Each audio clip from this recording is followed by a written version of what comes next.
Assalamualaikum warahmatullahi wabarakatuh. Pada kesempatan ini, kita akan belajar mengenai barisan dan deret. Sebelum kita masuk pada materi barisan dan deret yang sesungguhnya, ada baiknya kita berkenalan terlebih dahulu dengan barisan dan deret. Jadi, apa itu sebenarnya barisan dan apa sebenarnya itu deret? Barisan bilangan merupakan himpunan bilangan yang diurutkan menurut suatu aturan tertentu. Contohnya 2, 4, 6, 8, dan seterusnya. Ini sebenarnya ada pola ya. 2 sebagai suku pertama, 4 sebagai suku kedua, 6 sebagai suku ketiga, dan 8 sebagai suku keempat. Berarti antara suku pertama dengan suku kedua dengan suku ketiga, itu ada polanya. Nanti 2 kali 2, 4. 4. Oh, bukan. 2 tambah 2, 4. 4 tambah 2, 6. 6 tambah 2, 8. Dan seterusnya. Berarti dia memiliki pola. Contoh yang kedua, 2, 4, 8, 16, 32. Ya. 2 sebagai suku pertama, 4 sebagai suku kedua. Jadi, 4 ini diperoleh dari 2 kali 2. Ya. Kemudian 8 sebagai suku ketiga. Ya, 8 ini sebagai suku ketiga, berarti 4 kali 2, 8. 8 kali 2, 16. 16 kali 2, 32, dan seterusnya. Berarti dia memiliki himpunan bilangan yang memiliki aturan tertentu. Sementara untuk deret merupakan jumlah yang diperoleh dari penjumlahan suku-suku barisan. Ya, contoh 2 tambah 4 tambah 6 tambah 8 dan seterusnya. Kemudian 2 tambah 4 tambah 8 tambah 16 tambah 32. Jadi pola barisan itu bisa saja seperti ini ya. Bisa saja dia 1, 3, 5, 7 dan seterusnya. Atau bisa juga dengan pengurangan ya, polanya perkalian atau pembagian. Misal seperti ini, 4, 3, 2, 1, 0, min 1, dan seterusnya. Bisa juga contohnya 3, 9, 27, 81, 243, dan seterusnya. Ini berarti kali-kali 3. 3 kali 3, 9. 9 kali 3, 27, dan seterusnya. Kemudian bisa juga dia dalam bentuk seperti ini ya.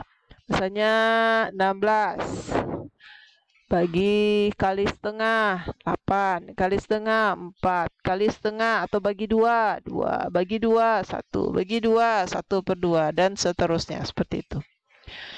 Kalau untuk deret, dia merupakan jumlah ya, jumlah dari barisan bilangan.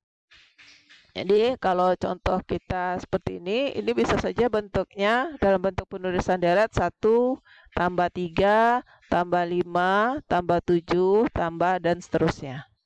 Ya.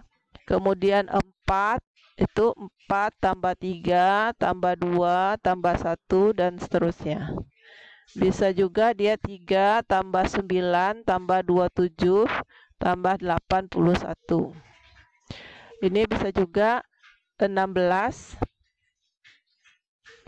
tambah 8 tambah 4 tambah 2 tambah 1 tambah setengah dan seterusnya.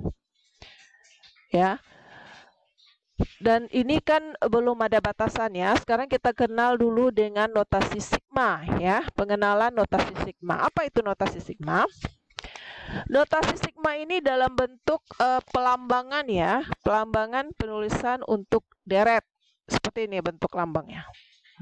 Jadi kalau ada I dari 1 sampai N ya, misalnya dia dalam bentuk I ini, berarti ini notasi sigma. Berarti kita jalankan 1 sampai N. Berarti ini kan I nih. Berarti 1 tambah setelah 1 2 tambah 3 tambah sampai nanti dia berakhir di N. Tambah N. Jadi kalau notasi sigma I 1 sampai 4 misalnya. I, berarti ya kita berhenti sampai 4. 1 tambah 2 tambah 3 tambah 4. Berarti ini sama dengan 10 ya. Seperti itu. Kemudian dia bisa juga dalam bentuk penulisan suku ya. Sigma I dari 1 sampai N UI. Misalkan seperti itu. Berarti U1 tambah U2 tambah U3 sampai nanti berakhir di UN.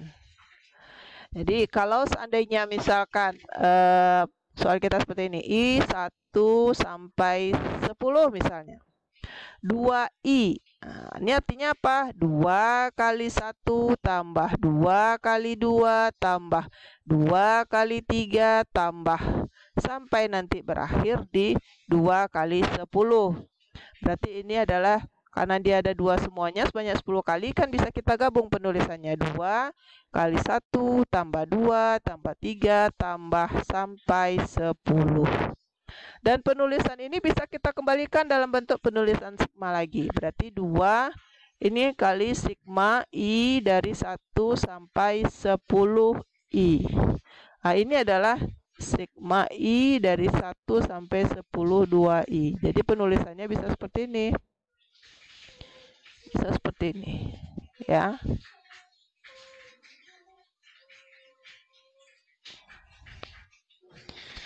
Sekarang kita coba lihat bagaimana kalau dia dalam bentuk kuadrat. Jadi sigma I dari 1 sampai 5 misalkan. I kuadrat. Berarti 1 kuadrat tambah 2 kuadrat tambah 3 kuadrat tambah 4 kuadrat sampai tambah 5 kuadrat.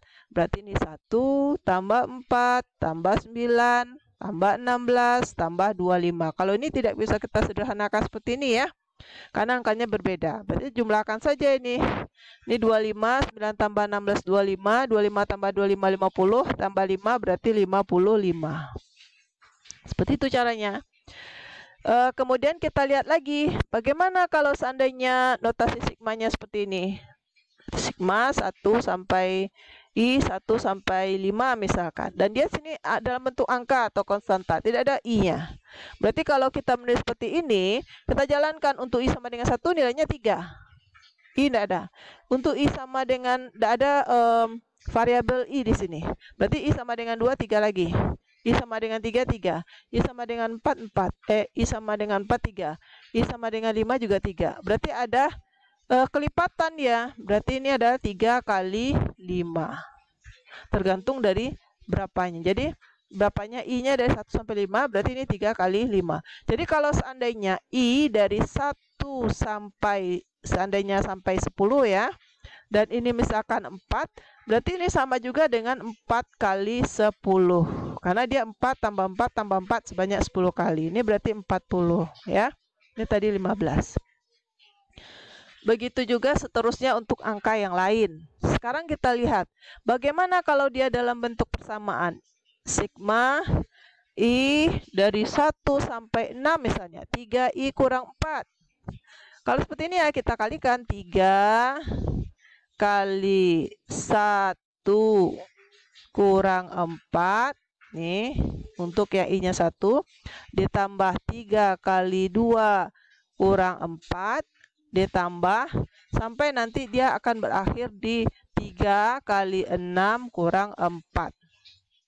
Ini kan ada penjumlahan sebanyak 6 kali. 3 kali 1 tambah 3 kali 2 tambah 3 kali 6. Berarti bisa kita keluarkan 3-nya. Ini kita gabung 1 tambah 2 sampai nanti tambah 6 ya. Kemudian kalau kurangnya kurang 4 kurang 4 kurang 4 sebanyak 6 kali. Berarti kurang 4 kali 6. Ini penulisannya. Kalau kita mau menuliskan dalam sigma kembali, penulisannya bisa disingkat seperti ini ya. 3 kali sigma I 1 sampai 6. Dalam bentuk I kurang 4 kali 6. Kalau dia dalam bentuk diminta dalam bentuk penulisan sigma kembali ya, dalam bentuk penyederhanakan. Tapi kalau cuma dalam bentuk angka, ya kita jumlahkan ini. Ini 3, 1 tambah 2, 3, 3 tambah 3, 6, 6 tambah 4, 10, 10 tambah 5, 15, 15 tambah 5, 21 ya. Ini adalah 21. Ini kurang 24. Ini adalah 63 kurang 24. Berarti ini 9, ini 5, ini 3. Berarti 39. Jadi kalau dalam bentuk penulisan, penyederhanaan penulisannya dalam bentuk seperti ini. Ya. Kemudian kita lihat lagi, bagaimana kalau seandainya penulisannya seperti ini. Sigma I dari 1 sampai 4 misalnya. 5 kurang 2 I kuadrat. Nah, maka ini 5 kurang 2 kali 1 kuadrat. Ini dia. Kemudian tambah 5 kurang 2 kali 2 kuadrat. Tambah 5 kurang 2 kali 3 kuadrat. Tambah 5 kurang 2 kali 4 kuadrat. Ini berarti ini 2 ya. 5 kurang 2, 3. 5 kurang, ini 8 berarti min 3. Ini 5 kurang, ini 9. 9 kali 2, 18. 18, 5 kurang 18 min 13 ya. Ini 16, 16 kali 2, 32. 5 kurang min 32, itu adalah min 27. Ini silakan dicari, ini habis. Ini berarti adalah min 40. Itu kalau kita mencari nilainya. Tapi kalau kita mau menyederhanakan bentuknya, mintakan penyederhanaan bentuknya, ini I, sigma I 1 sampai 4, 5, ini 2 I kuadrat. Berarti ini adalah karena dia dalam I-nya 1 sampai 4, berarti ini 5 kali 4 ya. Dikurang, ini 2, maka ini sigma I 1 sampai 4 I kuadrat. Ini bentuknya. Baiklah, Ibu berharap bahwa penjelasan tadi cukup dipahami ya, dan dimengerti. Sekarang coba selesaikan ini. Yang pertama itu sigma I dari 1 sampai 5 ya. Misalkan min 4I. Silakan dicari.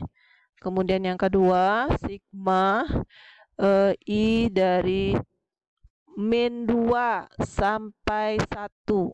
Sampai 1 itu dalam bentuk 2I tambah 3 misalkan. Kemudian yang ketiga, sigma I dari 0 sampai 3 ya. Dalam bentuk I kuadrat tambah 4. Dan soal keempat, ini sigma I dari 1 sampai 3 dalam bentuk 3 kurang 2I tambah I kuadrat. Silakan kerjakan 4 buah soal ini di buku latihannya ya. Buku latihannya itu boleh memakai buku catatan yang baru, juga boleh melanjutkan buku yang lama.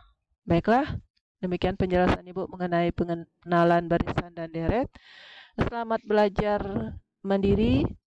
Assalamualaikum warahmatullahi wabarakatuh.